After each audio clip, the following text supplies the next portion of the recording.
Hello viewers, আজকে আপনাদের সাথে শেয়ার করব শাপলা পিঠা ডিজাইন। কিভাবে এই শাপলা পিঠা ডিজাইনটি করতে হয়।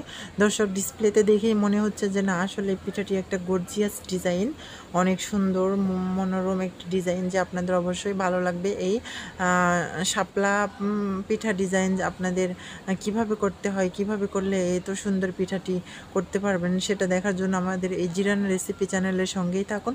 তো চলুন দর্শক, আমরা এখন দেখে নিব যে এই শাপলা ডিজাইন পিঠা কিভাবে করতে হয়, কিভাবে এর ডিজাইনগুলো কাটতে হয়, নকশা করতে হয়, সেটা আপনারা দেখে নেবেন। তারা কোথাও না গিয়ে অবশ্যই আমাদের চ্যানেলের সঙ্গেই থাকবেন। কিভাবে এই পিঠাটা এত সুন্দর করে তৈরি হয়েছে, কিভাবে করেছে, কখন কোথায় কোন ডিজাইন করেছে, এটা যদি আপনারা দেখতে চান তাহলে অবশ্যই আমাদের ভিডিওটি স্কিপ করবেন না, না করে পুরোটাই দেখবেন। খুব মনোযোগ সহকারে, ধৈর্য সহকারে ভিডিওটি দেখবেন। শুধু ভিডিওটি দেখবেন না, পিঠা বানানোর সময় কিন্তু ধৈর্য মনোযোগ দুইটাই লাগে। ধৈর্য ছাড়া কিন্তু পিঠা বানানো যায় না বা সুন্দর হয় না। তাড়াহুড়ো করলে পিঠার যে ডিজাইনটা, নকশাটা, সেটাও কিন্তু সুন্দর হয় না। যে কোনো জিনিস আপনি আস্তে আস্তে করবেন, তাড়াহুড়ো করতে যাবেন না, তাহলে কিন্তু আপনার জিনিসটা সুন্দর হবে, পরে খেতেও ভালো লাগবে, সব দিক থেকেই ভালো হবে। বা একটা মেহমানকে যখন সার্ভ করবেন, সেই দিক থেকেও কিন্তু উন্নত মানের পিঠা যদি আপনারা সার্ভ করেন, তাতে আপনাদেরও ভালো লাগবে, মেহমানও খুশি হবে।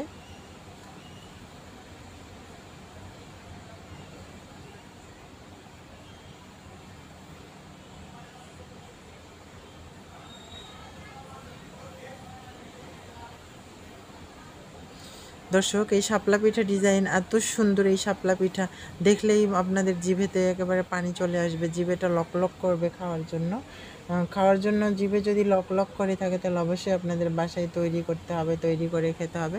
তো চলুন দর্শক, আমরা প্রথমে দেখে নিচ্ছি পিঠার ডো কীভাবে তৈরি করতে হয়। ডো থেকে তো পিঠা হয়, সেই ডো কীভাবে বানাতে হয় সেটা আমরা দেখে নিব।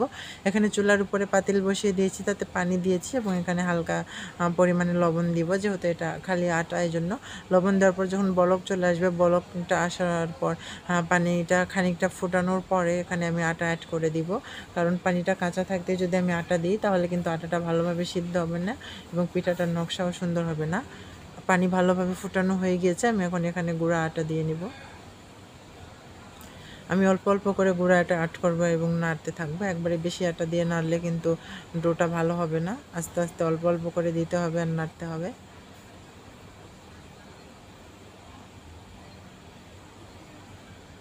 আটা দেওয়ার পর কিন্তু দর্শক, চুলার আঁচটা একবারে মিডিয়াম লোতে থাকবে। বেশি হাই পাওয়ারে দিলে কিন্তু আটাগুলো নিচের দিকে পুড়িয়ে যাবে। যেহেতু আটা দেওয়ার পর কিন্তু আর পানি থাকে না, সেই জন্য সাবধানে কাজ করতে হবে।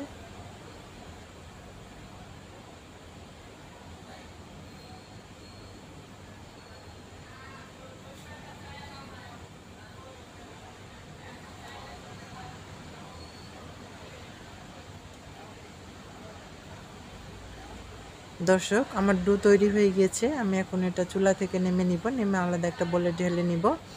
নিয়ে একটু ঠান্ডা হলেই এটাকে ভালোভাবে হাত দিয়ে মাখিয়ে নিতে হবে, একটু গুঁড়া আটা ছড়িয়ে দিতে হবে। পানি দিয়ে একদম মাখায় নেবেন না, তাতে কিন্তু ডো শক্ত হয়ে যাবে, আর ডো শক্ত হয়ে গেলে কিন্তু পিঠার ডিজাইনটা হবে না।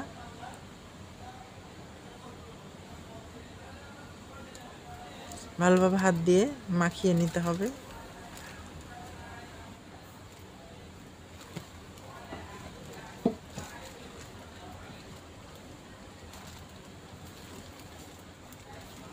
অনেক সুন্দর করে একবারে মিহি করে মেখে নিতে হবে।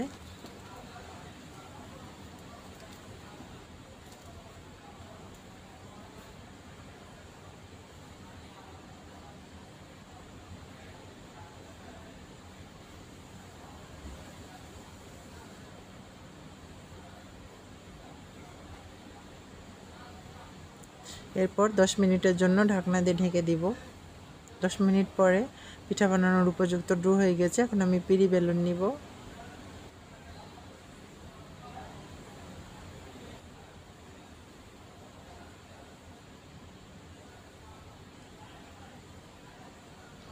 এখানে দর্শক, আমি অর্ধেকটা পরিমাণ ডো নিয়েছি, নিয়ে এখানে আমি এটাকে রুটির মতো করে বেলতে হবে।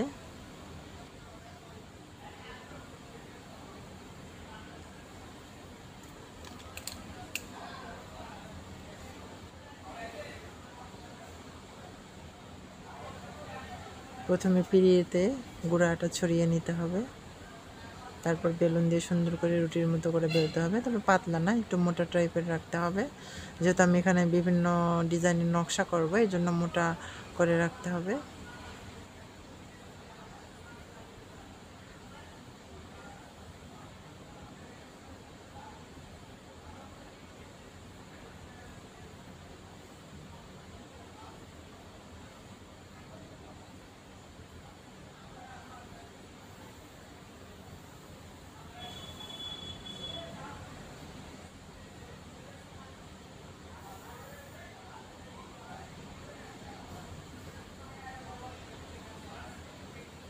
রুটিটা এই পরিমাণ মোটা রাখতে হবে দর্শক, আপনাদের দেখাচ্ছি। আপনারাও সেম এই পরিমাণে এই মোটা রুটি বানানোর পরে নকশাগুলো করবেন, তাতে পিঠাটার ডিজাইনটা করতে সুবিধা হবে এবং অনেক সুন্দর হবে, ভেঙে যাবে না। প্রথমে আমি একটা বৃত্তাকার দিয়ে মাঝখানে গোল দাগ কেটে নিব। একবারে বেশি চাপ দিবেন না, হালকা উপর উপর, যাতে বোঝা যায় এইটুকু আর কি। তারপর ওর থেকে বড় একটা বৃত্তাকার দিয়ে আবার দাগ দিয়ে নিচ্ছি। তারপরে একবারে সব থেকে বড়টা দিয়ে আবারও একটা দাগ কেটে নিব।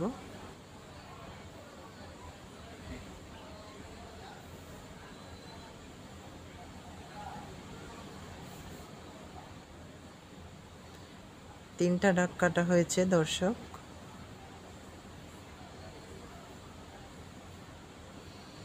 এরপর একটা কাঠি দিয়ে আবারও একটু দূর দিয়ে গোল করে একটা দাগ কেটে নিতে হবে।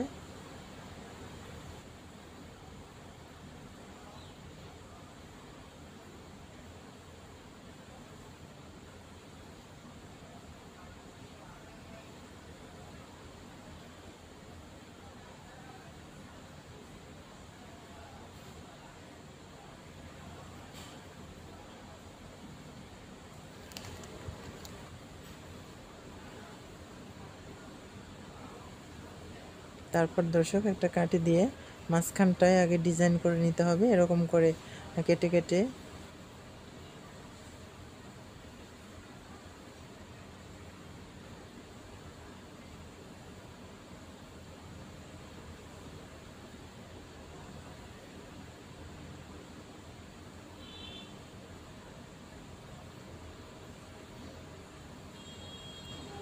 এরপর আরেকটা কাঁটা দিয়ে এরকম করে দাগ কেটে নিতে হবে।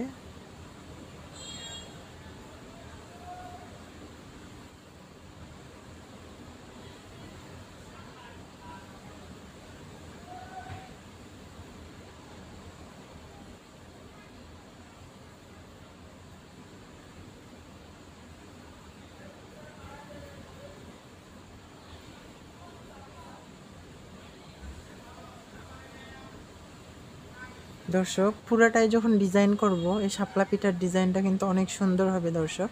আপনারা অবশ্যই মনোযোগ সহকারে দেখবেন এবং এটা অবশ্যই অবশ্যই বাসায় ট্রাই করবেন।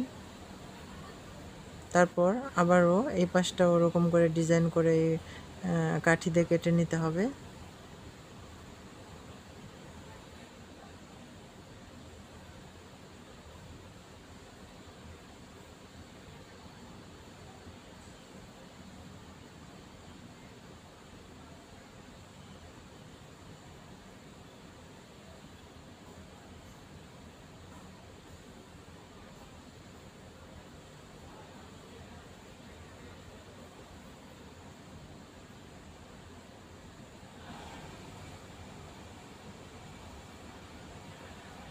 এরপর সেমি ওইটা উল্টো দিক থেকে দিতে হবে।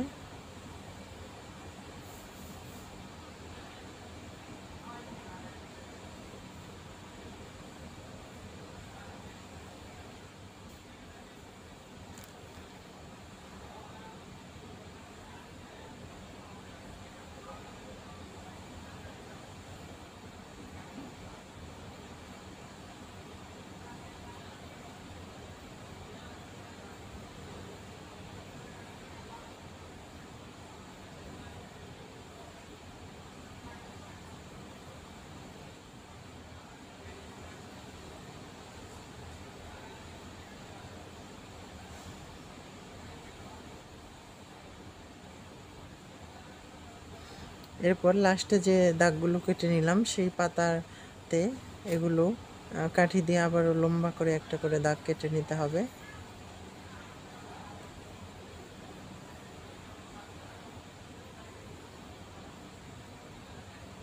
প্রত্যেকটাই যেন কোনোটা বাদ পড়ে না যায়, সেদিকে লক্ষ্য রেখে আস্তে আস্তে করতে হবে।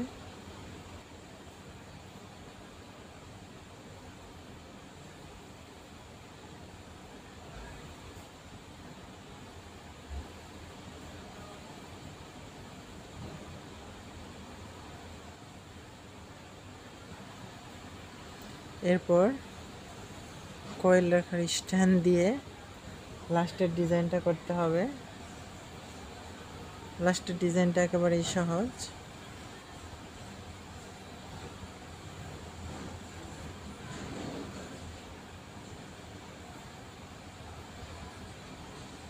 আপনারা চাইলে এটা ছুরি দিয়েও করতে পারেন, কোনো সমস্যা নেই, তবে এটা পাতলা, এটা দিয়ে করলে ভালো হয়।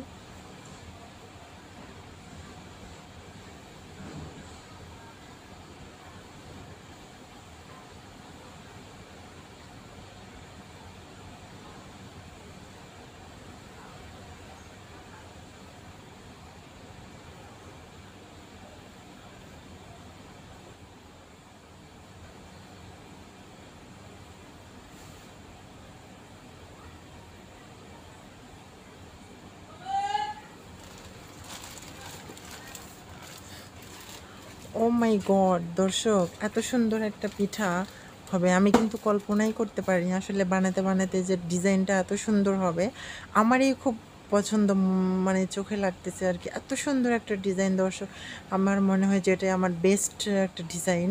এত সুন্দর নজর করা আমার নিজেরই খুব মানে কি আর বলবো।